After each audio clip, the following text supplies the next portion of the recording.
Okay, good morning. Welcome to spring break week, I guess it is. I live in Castle Rock, come through town, nobody around. I love spring break. It was really easy to get through.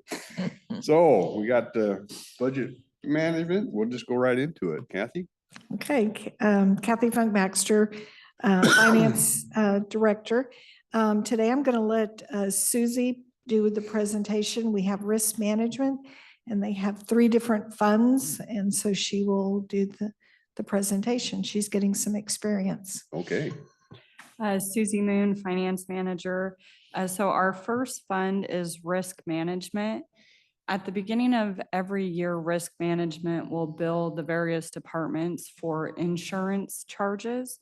So you'll see that goods and services have brought in just over 3 million so far this year. About 3 million of that dollar amount is made up of those internal service billings. And we've brought in about $4,300 in miscellaneous revenue. This is data pulled through March. is this the fund, we were talking last week and the other commissioners were over at a risk managers, the conference, and they were talking about increases of like 25%. Is this the one you'd see that in, that buildings will be going out to the different Yes. departments? Yes. This is the one where we pay all of our assessments to the risk pool from this fund. So And then we is turn what I'm around. looking at here, they've already paid for like 25.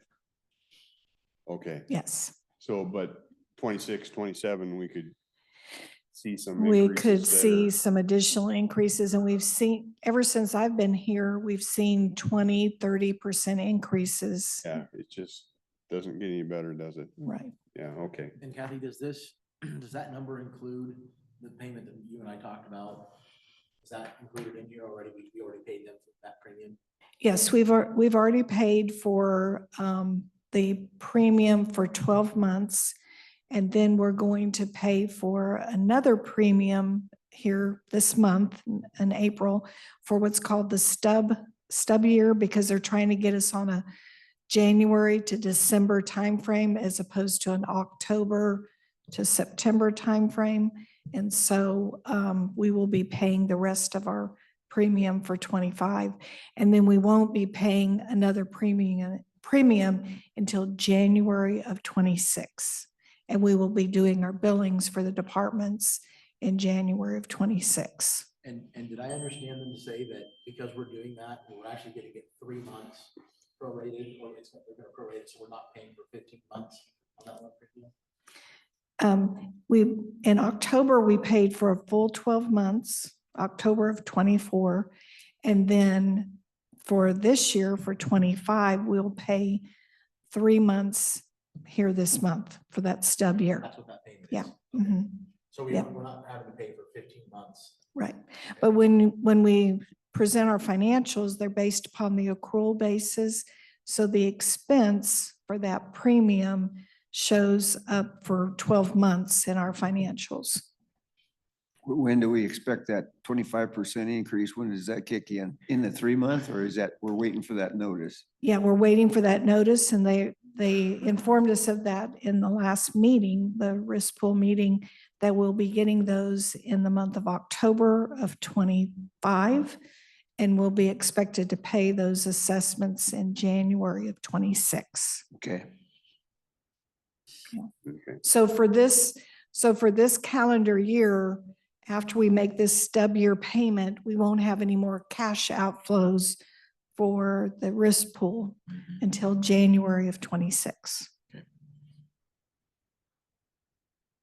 And that's when we'll do our next set of billings. But we need to, we're going to be working on the budget very soon. And so we have to anticipate, based upon what they informed us at this last meeting, that our assessments are going to go up again. Yeah. There's really I think it is what it is. There's not a lot of options out there in insurance. You know, as they pointed out, the risk pool to get where we're at now are using more companies because companies are wanting to take less risk. They are, yeah. Yep. Yeah, I think they said that we are now at 7 Yep. insurance companies, where Mhm. before we were at 2 or 3. Yeah. Okay. Okay, Susie. So for expenses, you'll see that services have exceeded our target for the year so far, and that's because of that premium Kathy mentioned. That was about $2 million that we paid at the beginning of this year. For transfers, we have 2 transfers that we budgeted for. That was 300,000 going to the liability claims fund, and then another 550,000 going to the general fund. The 300,000, correct me if I'm wrong, but I believe that was to help cover costs related to the annex and the restoration over there. So it's possible some of that could come back. Yeah. I wouldn't anticipate it. We've been, based upon the number of open tort claims and liability claims we have, Oh.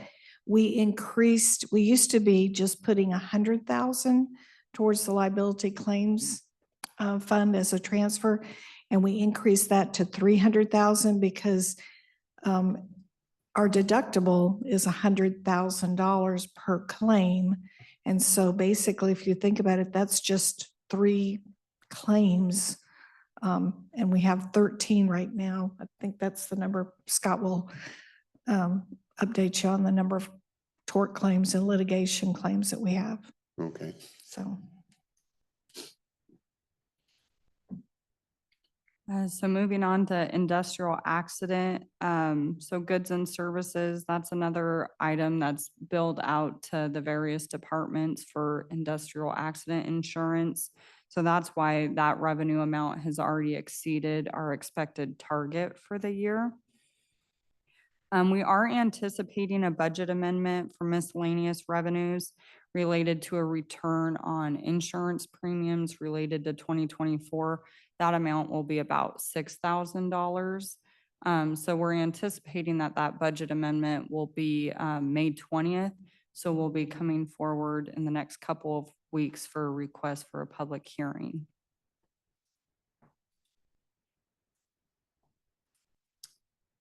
So on the expense side of this fund, so services, that's a large portion of that, about 120,000 is our workers' compensation insurance premium.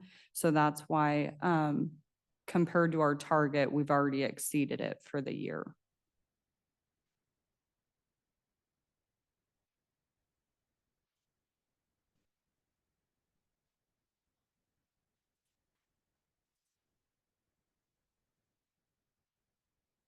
So our last fund, liability claims, so that revenue amount is the transfers in from the other fund mentioned. So these funds will help cover the costs related to the restoration at the annex. We do anticipate doing a budget amendment since we'll be trying to recover those funds and the costs related to the restoration. So that budget amendment would affect both revenues and expenses.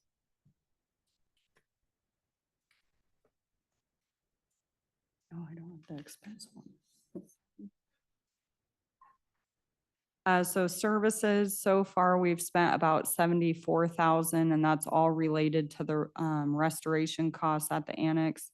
And then, as I mentioned, we'll be seeing a budget amendment on the expense side for those additional costs.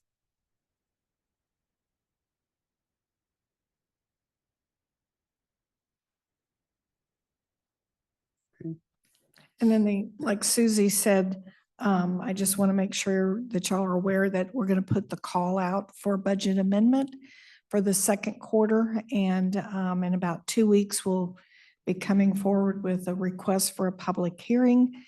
And then that public hearing will be on May 20th. So right towards the end of the second quarter. Or the middle of second quarter, basically. Yeah. Okay. Okay, thank you. Scott have some stuff? Did you have some stuff, Scott? This just seems weird. I think tomorrow we'll just shift over and I'll just move over and we'll just be straight. That work out all right? I'm easy. Yeah. Pick your poison.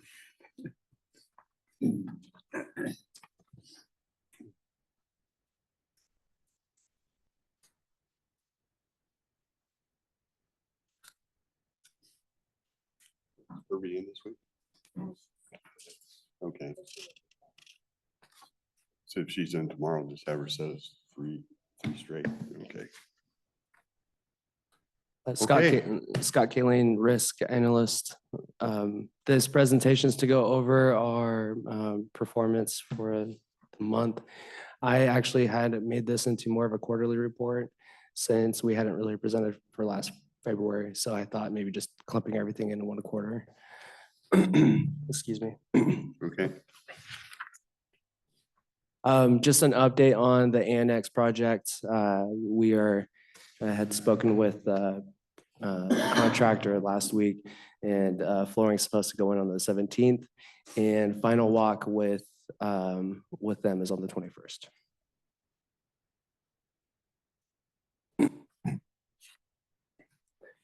Safety committees that we are trying to put in place have been delayed.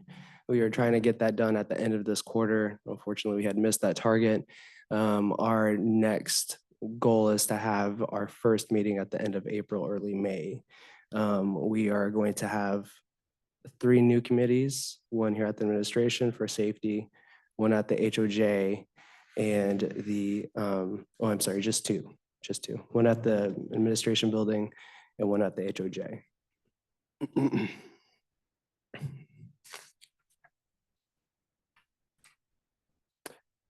Yeah, to also add that we already there's safety committees already present in Cowlitz County. Each department typically has their own safety committee. Public Works has one, juvenile, they'll have their own safety committees. This is more just to make sure that we're covering all departments. Okay. Okay, everyone's favorite topic, workers' comp. So this is open claims current as of today. We had, excuse me, we had at the very beginning of the year 12 open claims. And then during this quarter, we had opened 4 new claims and we had closed 6. So right now, currently, we have 10 open claims that we are currently working on. I had added another table to kind of break it down by time loss and medical only. And to kind of go over that is, so you have time loss, which is days away from work, restricted, or modified transferred. And 5 of our open claims right now fit in that category. I'm sorry, 6 of our open claims right now fit in that category. 1 claim is truly off work. The employee is not able to work, but the other 4 are modified duties. I'm sorry, 2 off work, 4 are modified duties. The medical only, we have 4 of. Those are, they're went to the doctors and have a follow-up on Monday, kind of a thing. The 1 medical only that in that table, that column says appeal, BIIA, is a claim that is going through the appeal process. And we are currently working with legal on that one. Any questions? Next slide, please. So this is just more of a graph just to show what the claims were opened in the first quarter. January, we had 1, 2 in February, and one in March, and we had closed 3 in January and closed 1 in February and 2 in March. Scott, I might be getting ahead of myself, but do we know what our average claim cost is? Our average claim cost right now is around $7,000. That's current. Number of claims opened by year in Q1. I had made this graph so that we can kind of show how we're doing previously to where we are now. We are in the right direction, so that's good. However, I'll talk about this a little bit more during the next couple of slides. I think there is some improvement that is needed. Next slide, please. Closed claims, this is same kind of thing. Typical, nothing extraordinary. So just to kind of throw a picture of what we had spent previously to what we had spent this quarter, we're just a little bit above what we spent last year in Q1. Q1 is from last year is kind of an interesting one because we had less claims, but those claims were more severe. So as the quarters go on, 2024 is going to show in the future quarters, they're going to show a higher percent of paid. So this quarter seems like we're a little on the upside, but I believe, hopefully, knock on wood, that will be below last year's quarter paid. Okay. One item that I do think that we are missing is metrics for a safety picture. Metrics can be used to really give you a sense of where your direction is. I've used them previously in my other work, and it was always a useful tool to see just a snapshot of where you're currently at. I don't believe metrics should be chased. I think they should be used as a tool. So this metric is called the total recordable incident rate. And this is what LNI and WSHA for Washington State use to kind of show what companies, private and public owned, what their safety picture looks like. So it's to represent how many injuries recordable you have per 100 workers.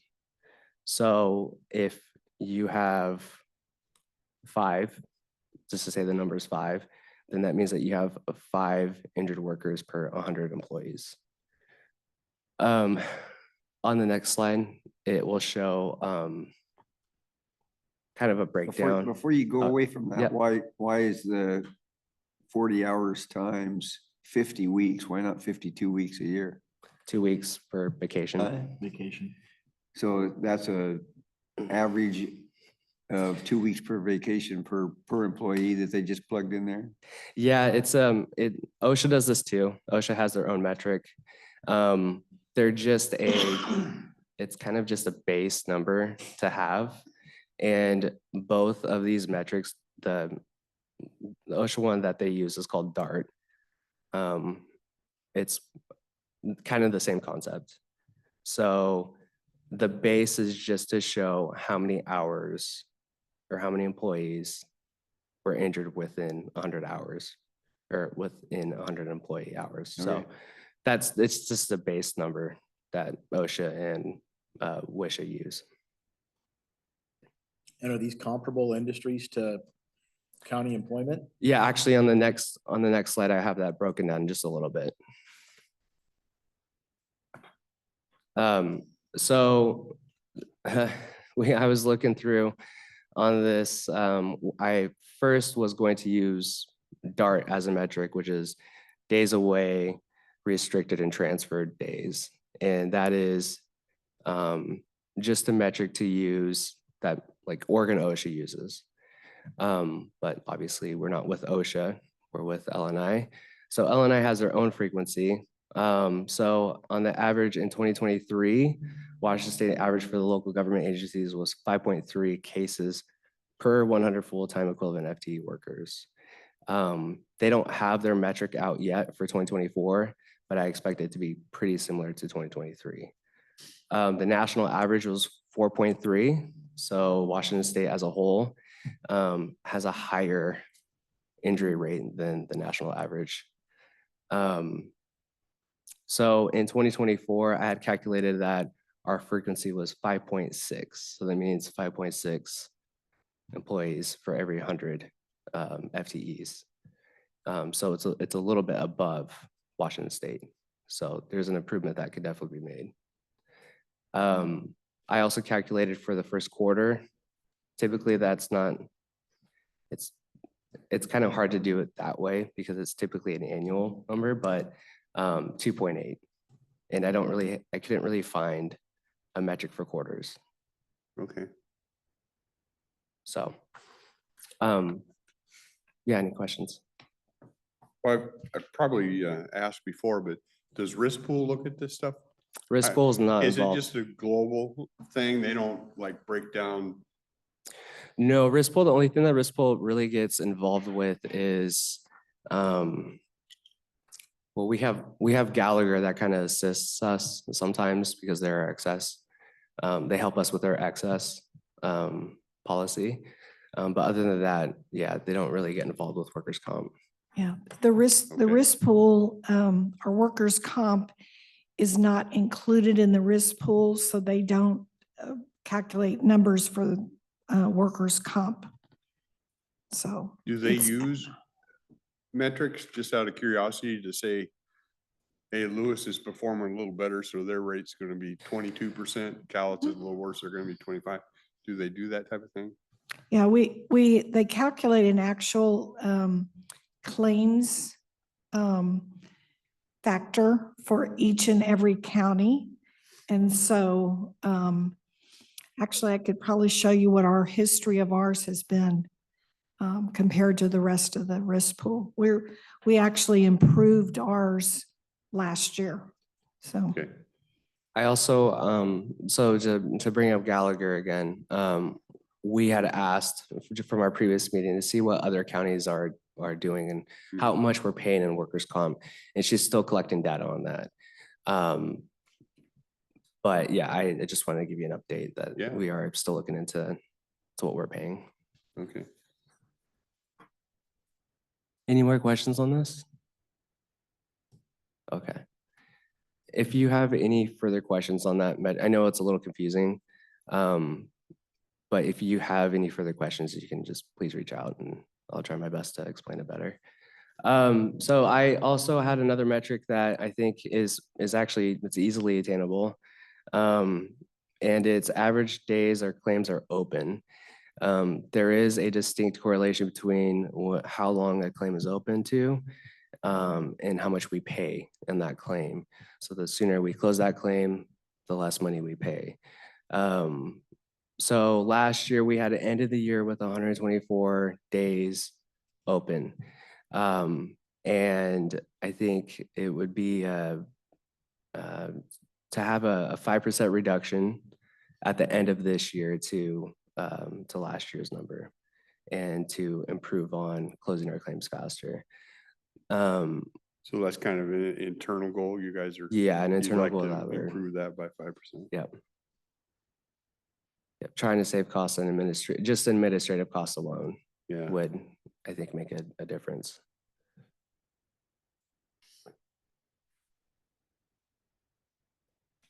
All right, I had broken this out just by quarter for this, for new claims opened by department for Q1. So in 2025, we had a reduction, so that's good from last year. Roads administration had only one claim open in Q1, and that's compared to the 3 that they had open last year. So right there's a good reduction. Also, we didn't have the coroners, juvenile detention, parks and rec, and the clerk's office. So all in all, good. The typical departments that you would think would get a claim did. So also that's also something that I really want to look into is on risk class and department on claims. Departments that typically don't have the higher risk class typically don't have or don't necessarily have the opportunity to have the injuries because they're not in the field that would be considered dangerous, like the sheriff's office or the jail or roads administration. So I am looking into the departments that did have those specific injuries that you typically wouldn't see, and trying to see where we can improve on that from last year.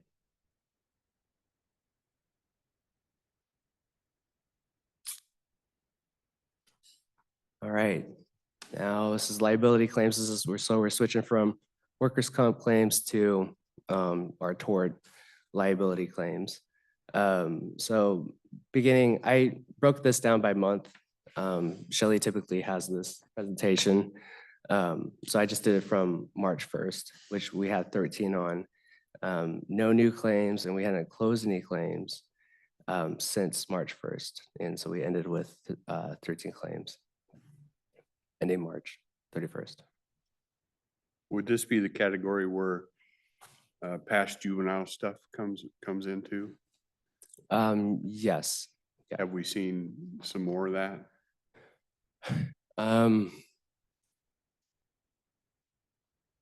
Not new ones, not since last time we've met. Okay, Yeah.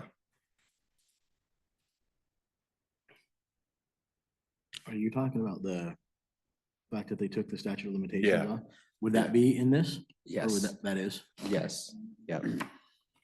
And I think we have a meeting on that, I think, this month. okay. Yeah. And I know you talked to other counties are seeing quite Oh, yeah. a few of those coming in, and we were Yeah. feeling fairly decent at one time. Yep. Yeah. Scott, one question I do have for you. When we were at the conference, one of the things that they mentioned is that the size of the claims are growing. They're bigger claims and they're gonna continue to get bigger. And the only thing that we can really do to mitigate that is to reduce the number of claims that we have as a county. And I'm sure Kathy was there, so she knows that's a conversation that we're gonna have to have moving forward, is to find areas that we can do something to reduce the number of claims that we have. So we're proactive in that area because it's not getting better as far as the size of the claims and the number of claims that are being filed against counties. Mhm. I moving agree. Forward, yeah. I agree. I think Shelley would also agree to that as well. Yeah. If she were here. Okay, and any other questions? Well, I just want to express my appreciation. I've watched you guys work over this past year, maybe a little longer, year and a half or whatever it's been, and you keep looking for, and we heard about it today, little things to try and find small improvements. And it doesn't surprise me with Shelley because I've known Shelley quite a while, but I think that's commendable on your part, because a lot of times people stay with the status quo and they just keep going, and it's fine. And to keep looking, even if they're small improvements over time, it helps. So I thank you for that direction. Appreciate that. Thank you. Okay, thank you so much.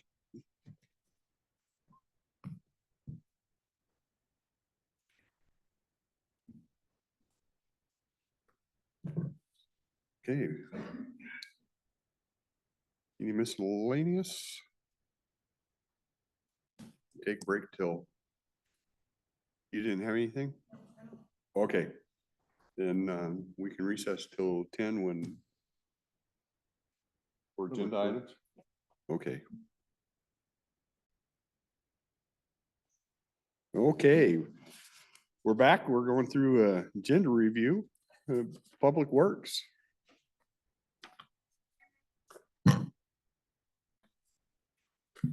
So good morning, Susan Eugenius, County Engineer. See if I can find my notes. We have quite a few items in front of you tomorrow. The first is a call for bid for road surfacing materials. This is our bid. We go out annually for rock materials. So this includes things like riprap, shoulder rock, and we award to all responsible bidders. And they are chosen at the time of a job based on cost and proximity to the work site.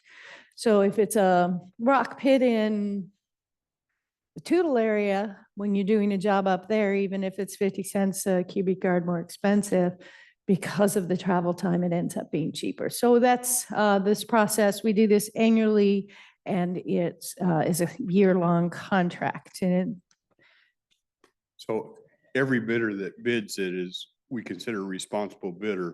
We're gonna bring them on board, and then depending on where the job is who we use. yes, and you know, we can buy tons and tons a year or next to nothing. So it's Yeah. just one of those, we Yeah. buy as we need. So the next item is the call for bids. Everybody's, I'm glad you're seated for the South Cloverdale Road and the South Cloverdale Road intersection improvements. So we are finally going out to bid for that. The total project estimate is also worth sitting down for $9,935,000. So this is being funded with a combination of county road funds, crab wrap funds, FHWA STPBG grant to fund, and some ARPA funds to fund this project. About 3.6 from the road fund. So the project itself will widen the roadway, with 6-foot wide shoulders. There's 2 large culverts that are being replaced. One's going to be a steel arch, and the other is going to be an open bottom concrete material. We're fixing numerous curves, and we're fixing the for South Cloverdale intersection. As you approach it, it has poor sight distance, so we're cutting for down for a couple feet to improve the sight distance when you get to the intersection. As part of this project, they are going to be relocating Kalama's water line in the areas where it conflicts with the road changes. So it's quite a big project. We anticipate that it's going to end up being a 2-year project. So we'll start this summer, and we'll probably have work going on until 2026. We're out of our county, 3.6 is what we're Yes. estimating is what we're gonna cost. Yes. So Refresh me, I think I kind of know, you probably know where Cloverdale is better. You know, they've talked about an overpass somewhere in that area. So this is before this. This project runs from Todd Road to Confer. So, and the overpass area is further south on Cloverdale than okay. this. I So- didn't know if this would be improvements to this road, that if you ever have an overpass, then it'd all be set to go type thing, but it It- sounds like it's a little bit different. Yeah, it is before that. It is the section that people drive. It is also the section people drive when they're trying to bypass Green Mountain. It is the intersection of South Cloverdale and Todd Road is where the there's a fire station there. And then a little further along the South Cloverdale is the county's Kalama shop. When they shut down I-5 for whatever reasons, does this help getting around or not really? It will not really. It will just give it, if somebody has an accident on that portion, you can shift traffic enough to keep it flowing both ways. Okay. Yeah, okay. Thank you. Okay, so the next item on the consent agenda is the 2024 annual certifications for the County Road Administration Board's documents that we went through for the work we completed in 2024. This is just the documents that we signed last week. It includes how we spent all of the money in the road fund and fish passage data, and that we didn't have a diversion or a levy shift. So that's what those documents are. to get it into the record. The next item is the project closeout, contract completion for the emergency sewer gravity line repair on International Way. That was the emergency where the sewer line was nicked and we needed to go out and repair the sewer line. We had advanced excavating specialists complete the work. Their original estimate was over $100,000. The actual bill was $52,600.68. So this included bypassing the sewer for the weekend while they were ordering parts, and their rental equipment, and then the actual repair and road restoration. So they came in, they did the work. We were pleased with the work. Came in way under what they were estimating, but they wanted to make sure we had a number just in case, because that area down there, the soils can go on you rapidly. So that's why the difference between what they estimated and what they came in. So. And are we in the process of any retribution for the guys that nicked it? So I'm working with the attorney on what we can do on that. So I don't have anything right now. Good answer. And the final item that we had on the motion is actually they're rescinding the emergency resolution.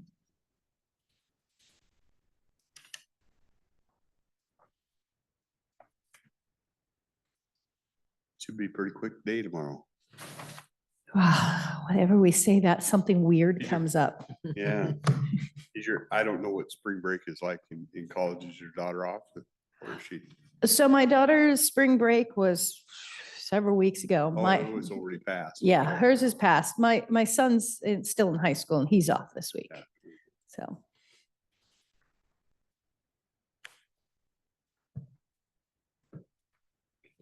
Any other questions? Nope. Perfect. Thank you. We'll put your name on one of those chairs. Thanks, Susan.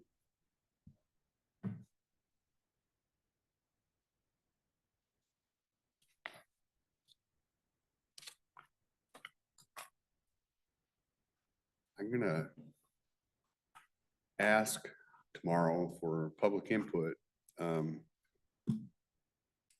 Because I've started to get a couple emails, and I don't know if you guys have or not, on the hiring of non-citizens for law enforcement. So I want to try and get ahead of that and maybe start getting some input. Because I'm already getting asked, what's the county, what What's our direction are stance? we gonna Yeah. take, right? No, that's So- passed in the Senate, 100%. 100%, Unbelievable. So it tells me it's gonna whiz through the House and Have you seen the Washington gun law video that attorney does? That walks through that he doesn't understand how they're doing this because in the state constitution as well as in the federal constitution, non-citizens cannot carry a gun. They cannot own it. So they can't be armed law enforcement. oh, never even thought of that, but yeah, exactly.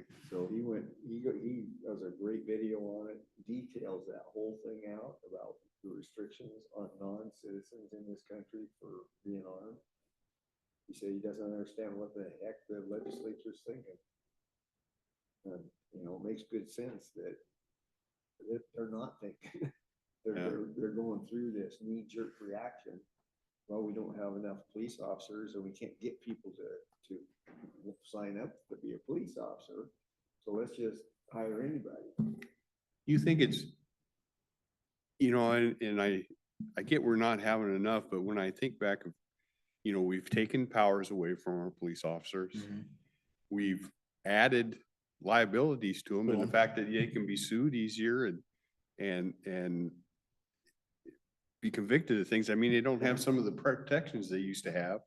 So have we shot our own selves in the foot? I mean, that's what I think. I agree with you, absolutely. That's exactly what has happened. When they remove the protection for a police officer who's trying to do his job, And there's already methods and laws there to prosecute him if he blatantly does something wrong. Right. So when they remove those barriers and they lower them to such a degree that now that person is gonna be liable if he sneezes the wrong direction. Why would you wanna be a police officer anymore? Yeah. Why would you wanna step? So I think we've created it feels like we've created a problem and we're trying to solve it by something that has nothing to do with the With us. problem. Right. We, when I was at the risk poll, there was a county that is battling their sheriff on this. The commissioners are saying you cannot do this, and the sheriff is saying, I'm going to, because they can't, they're not having a hard time finding deputies, hiring people. Right. And, you know, now that it's gone through the legislature and it's gonna get passed, unfortunately. And I think that's a discussion we need to have. Well, you've heard me say, I try to respect every elected position and let them do, but this may be one that we might have to have a real conversation on. Yeah. And maybe Brad's on board and doesn't want to do that. Yeah. We haven't had an We don't- issue. yeah, We've Brad been doesn't pretty have that good issue. Yeah, about hiring people, so I don't think it'll be an issue here, but I know the public is going to ask us for something. Mhm. I have no doubt. Yeah. Well, the mistake that I learned that I make often is to think that people who are elected in Olympia are constitutional. I just assume that, and they're not. They don't care. Not even Well, close. it's just, that's just like the TIA or the TIF. How did anybody's staff members, I don't know how many staff, how many staff members does Jeff Wilson have? Somebody somewhere, when a bill comes up, why aren't they looking to see if it fits in the Constitution? If there's prohibitive language in the Constitution that says you can't do this, why are they even introducing a bill like that on the floor? Why is it even getting talked about? It shouldn't. It should have been dead before anybody even finished letting the ink dry. Yeah. And they're doing this knee-jerk reaction going, well, geez, we'll just do this. And they don't give it. Figure it darn out if it's- later. Yeah. Yeah, it's backwards. I totally agree with you. Okay, so, and if there's anything else you want to bring up, I just thought, I've seen enough now that we probably should start having that conversation with the public. Yeah, I got emails this weekend over it. Yeah, okay. I got face-to-face discussion over that 3 times between last week and this week. Okay, It's a pretty hot subject. all right, Understandably so. yeah. No HR? No HR. Okay. Anything else? If nothing, we will adjourn till tomorrow morning. Thank you.